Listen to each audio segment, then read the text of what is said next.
teu reino e falaram. Então disseram: disponhamos, edifiquemos e fortalecer as mãos para a boa obra. Porém Sanbalate, o Horonita, e Tobias, o Selamonita, e Gesem Barábia, quando souberam, zombaram de nós e nos desprezaram, disseram: que é isso que quereis fazer? Quereis rebelar-vos contra o rei? Então lhes respondi: o Deus dos céus é quem nos dará bom êxito. Nós, seus servos, nos disporemos e reedificaremos. Vós, todavia, não tendes parte, nem direito, nem memorial em Jerusalém. Vamos ler todos juntos o versículo 20 de novo? Então lhes respondi: o Deus dos céus é quem nos dará bom êxito. Nós, seus servos, nos disporemos e reedificaremos. Só até aqui.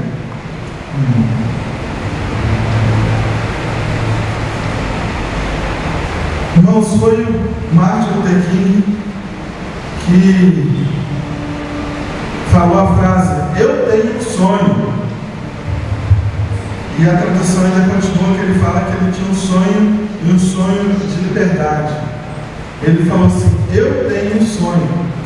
E essa semana que nós estamos trabalhando nesse livro, Deus deu a graça de escrever, nós estamos trabalhando um tema em busca de um sonho. Na semana passada nós trabalhamos, na primeira semana foi desperta para a realidade do sonho. Na segunda semana, o mundo precisa de grandes sonhadores.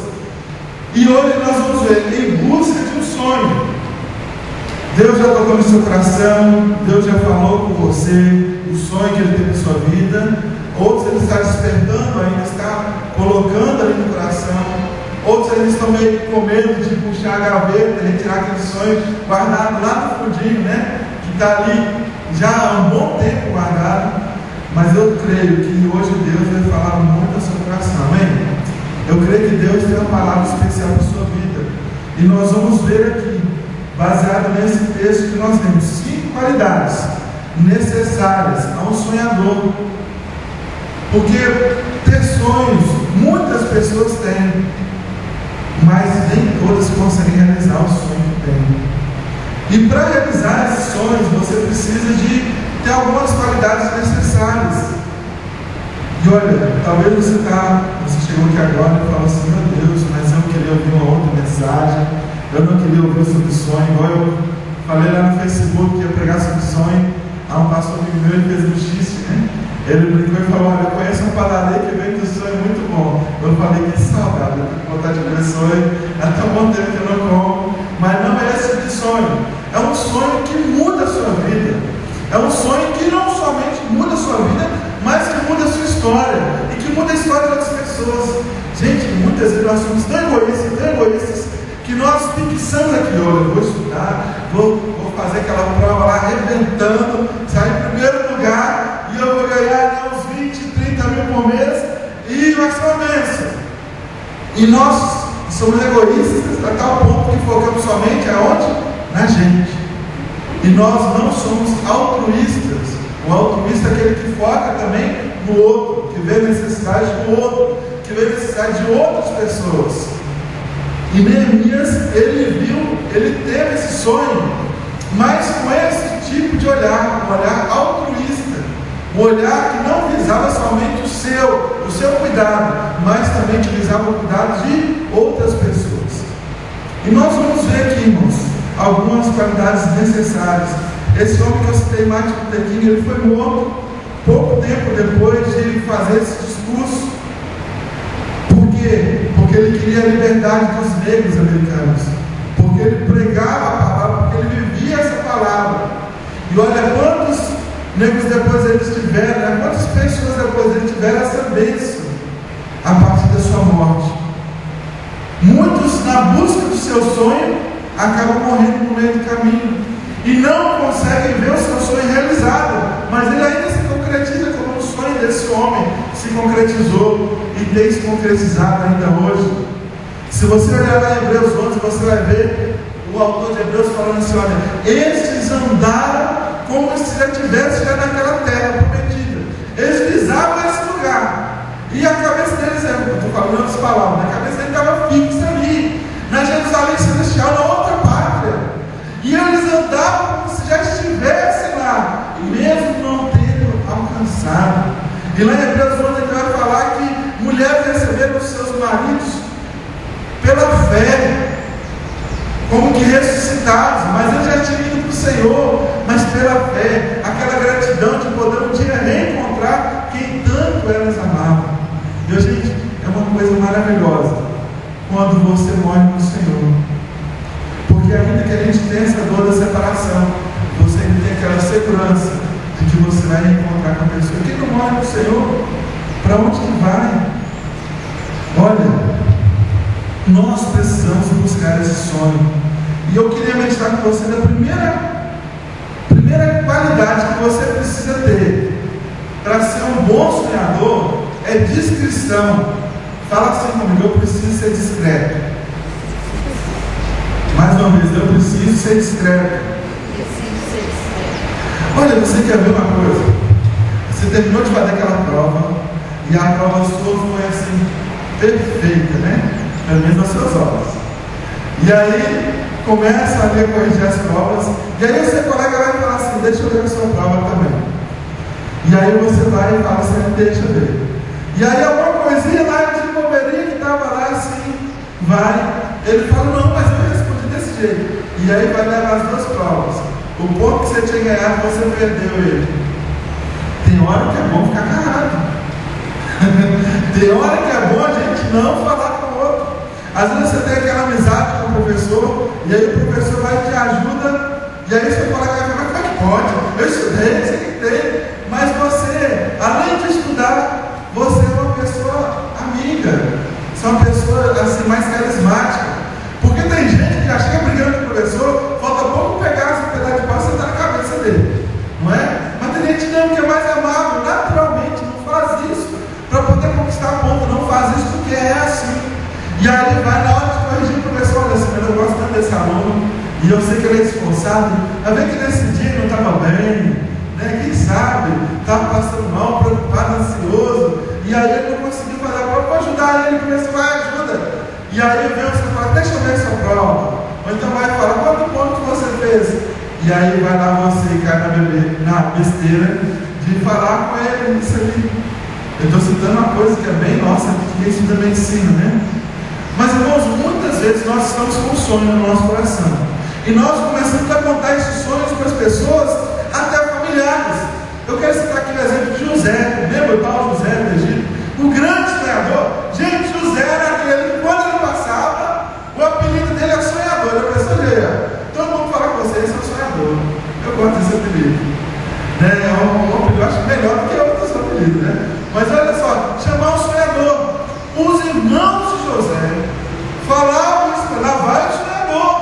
José vinha todo alegre, porque estava ali com seu pai, e aí ele vinha ver os seus irmãos no trabalho, porque José era queridinho, né? Ali de Abraão. Então, os irmãos eles sempre falavam: olha, lá vem o sonhador. Porque José tinha sonhos revelatórios que Deus dava para ele. Deus contava para ele o que ia acontecer no futuro. Hoje nós já temos isso aqui, ó, que é a palavra do Senhor. E a gente não precisa mais desse tipo de sonho. Mas na sua infinita graça, soberania, se Deus quiser, ele pode falar também. Mas no caso aqui, José, então, ele ouviu aquela palavra e ele é daqueles que saiu falando para todo mundo. Ele falava: olha, eu tive um sonho onde as estrelas se curvavam perante a outra estrela. E os irmãos logo falaram assim: é José. José está achando que ele é o quê? Que ele vai ser maior do que nós? Que ele vai governar a gente? Até as estrelas maiores, que eram simbolizando os pais de José, se curvavam perante essa estrela menor ali. Então, eles ficaram com raiva de José e foram criando assim aquela ira no coração deles. Raiva. Tem gente que não gosta de ver o seu sucesso, saiba disso. Tem gente que, se pudesse, ele te enterrava vivo, só para não ver você realizando o seu sonho. Às vezes um colega que está rindo com você, batendo assim nas suas costas, falando: meu amigo, ele está ali um monte de querer que você tropece para poder ele falar. Tem gente que, quando você tira nota boa, ele já olha assim, né? Dá aquela olhadinha de lado assim. E às vezes você estudou melhor do que ele, você teve uma sorte, né? Tamanho ali, que colocou tudo letra D. Teve uma prova que eu fiz esses dias, que era tudo letra D. E aí nós fizemos uma outra prova que era do letra D. Eu me arrependi de não ter colocado toda a letra D. Eu queria colocar. A outra dava para saber, mas dessa outra eu não tinha certeza. Mas eu olhei, letra D. Aí você olha para aquela pessoa que parece que está do seu lado te apoiando, e não está. Gente, muitas vezes dentro do casamento, a esposa não apoia o marido não apoia a esposa. Dentro da família, a mãe que fala com o menino, você não vai conseguir. Ih, meu filho, eu sei que você não consegue. Não tenta isso não, porque eu sei que você não consegue, você não tem força. Às vezes a nossa falta de fé é tão grande que nós colocamos no outro aquilo que é nossa incapacidade e preguiça. Porque você vê assim, mas eu já tentei isso, eu não consegui, meu filho agora está tentando, meu colega está tentando, meu amigo está tentando, minha esposa, minha namorada está tentando, e eu sei que vai conseguir. Porque você olha pelo seu julgamento. Discrição, irmãos. José, ele não foi discreto, ele falou para os seus irmãos. Não é ele falar. Seus irmãos maquinaram a coisa tamanho, que jogaram ele na cisterna, depois venderam ele como escravo, e ele foi para o Egito.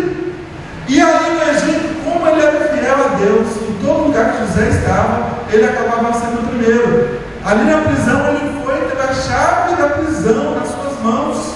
Ele coordenava ali aqueles que estavam encarcerados junto com ele. Gente, você já imaginou o que é isso? Chega lá no Interpol, e aí fala, você que agora vai comandar tudo aqui. É isso. E aí depois ele sai da prisão, vai para o palácio, ele vai trabalhar com o Potifar, melhor dizer. E aí o Potifar coloca ele primeiro. De escravo, passa já primeiro. Às vezes invertia a ordem, do primeiro Potifar.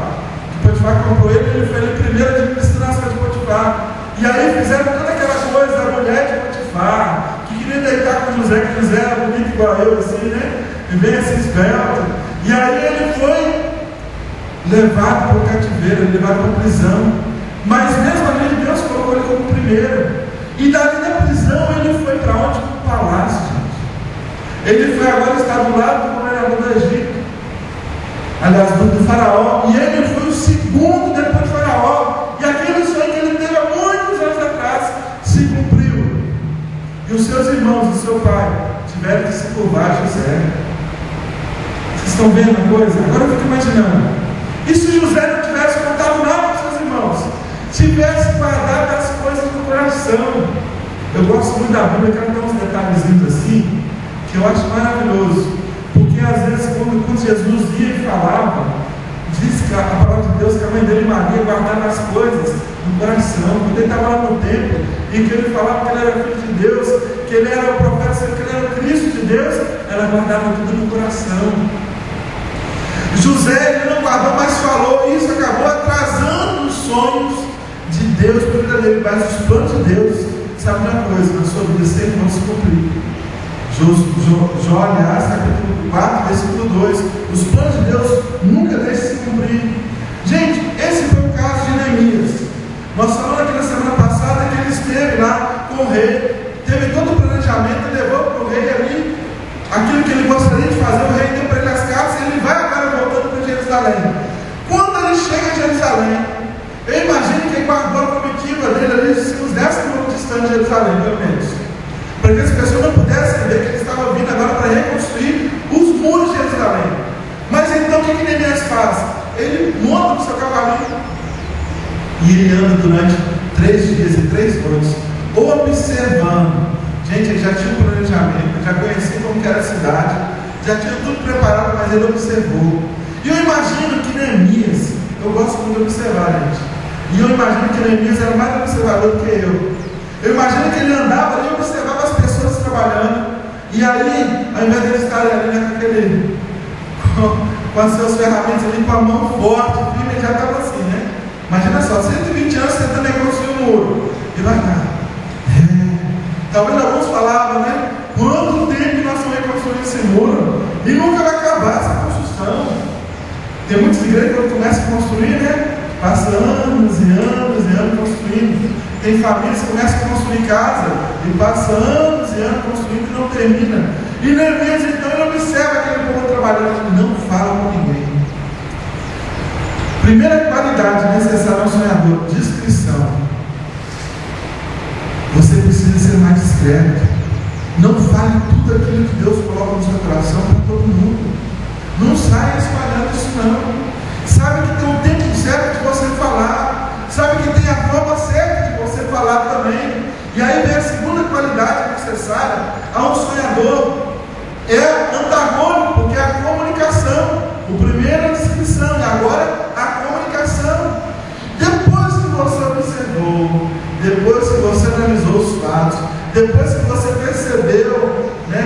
recebeu o território ali. Aí você agora vai pedir Deus orientação e saber com quem que eu devo comunicar aquilo que Deus colocou no meu coração. E, gente, isso nós temos exemplo na Bíblia, assim, desde o Antigo ao Novo Testamento. Porque você vê Neemias fazendo isso, e ele fala aqui no versículo 17 que nós lemos, olha: estáis vendo a miséria em que estamos, Jerusalém assolada, suas portas queimadas, vinde, pois edifiquemos os muros de Jerusalém, deixando de ser desonra ou vergonha. Ele então agora ele vem e comunica para aqueles que estavam trabalhando, comunica para os líderes que estavam trabalhando.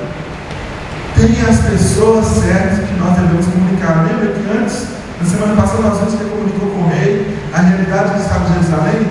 Tem as pessoas certas, tem o tempo certo de falar. Nós temos que orar e falar assim: Deus, tem uma oração no Salmo que fala assim, ó, Davi que fala: Senhor, me livra do homem mau. Não é assim? Provérbios lá, capítulo 5, fala para pedindo o Salomão, aliás, Davi falando com Salomão e falando para ele: olha, cuidado com a mulher adulta, porque ela fala: já limpei minha cama, está tudo limpo, a senhora já coloquei o incenso lá, as velas, e o meu marido está viajando, aproveita, vamos lá, é só um tempinho. E ela fala: já estou pronto, está sempre disposta. Então ele fala: cuidado com isso. Nós temos que saber com quem que a gente comunica, com quem que a gente fala aquilo que é algo precioso que nós guardamos. Deus te dá um sonho para que você seja um pastor, que você seja um diácono, um presbítero, seja um líder de louvor, que você seja um grande médico. E daqui a pouco você fala para todo mundo e chove de gente e você perde seu espaço. Sabe por quê? Porque você falou quando não devia. E ao mesmo tempo, tem hora que você devia falar e você escala.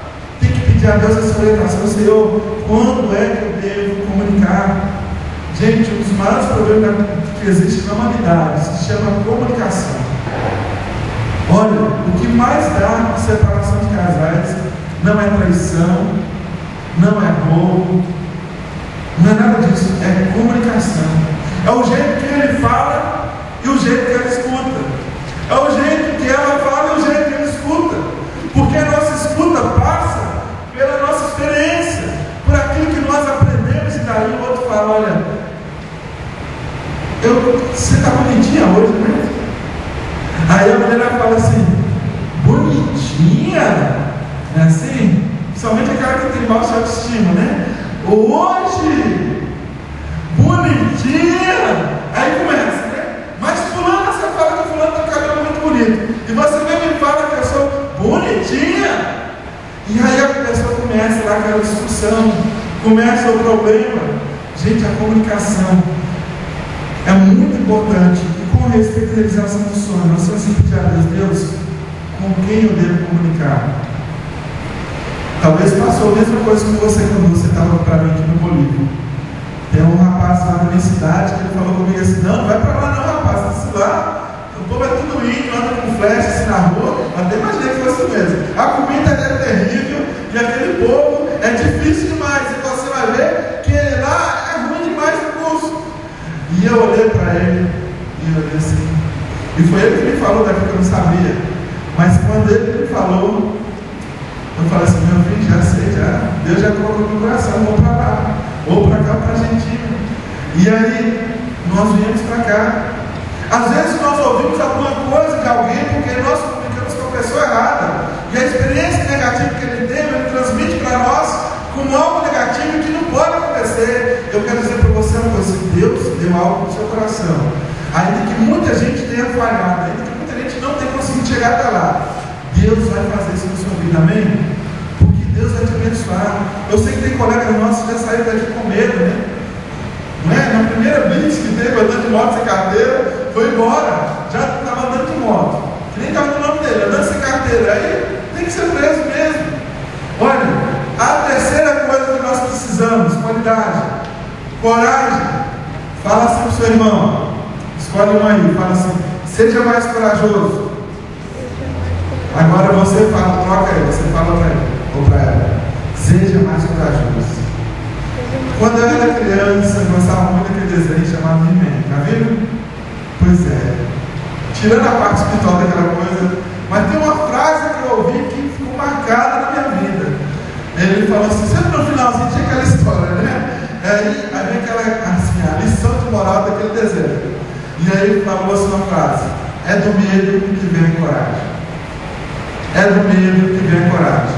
E aí você viu o pacato, e quando vinha aquele raio em cima dele, já era aquele tigre, assim, né? Já era um gato guerreiro. Nada mais de pacato, já era um gato guerreiro.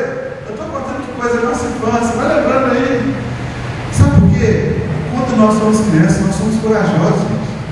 Nós temos vontade de conquistar o mundo. Qualquer coisa que fala pra gente assim, olha, você pode ser um médico, você pode ser um médico.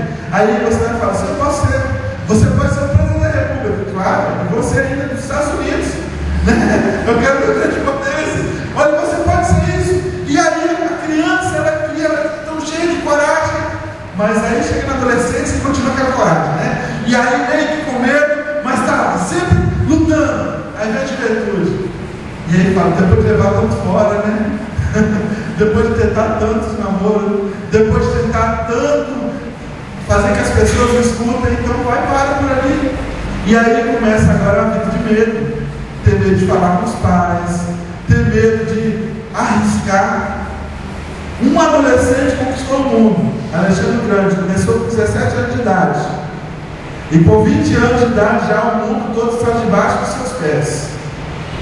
Por quê? Ele teve coragem. A coragem, irmãos, é algo assim imprescindível na realização dos nossos sonhos. Eu vou ler uma frase que eu tinha pesquisado há um tempo atrás, esse ano. Edwin Land, fundador do Polaroid, aconselhou: a primeira coisa que você faz é ensinar a pessoa a sentir que a visão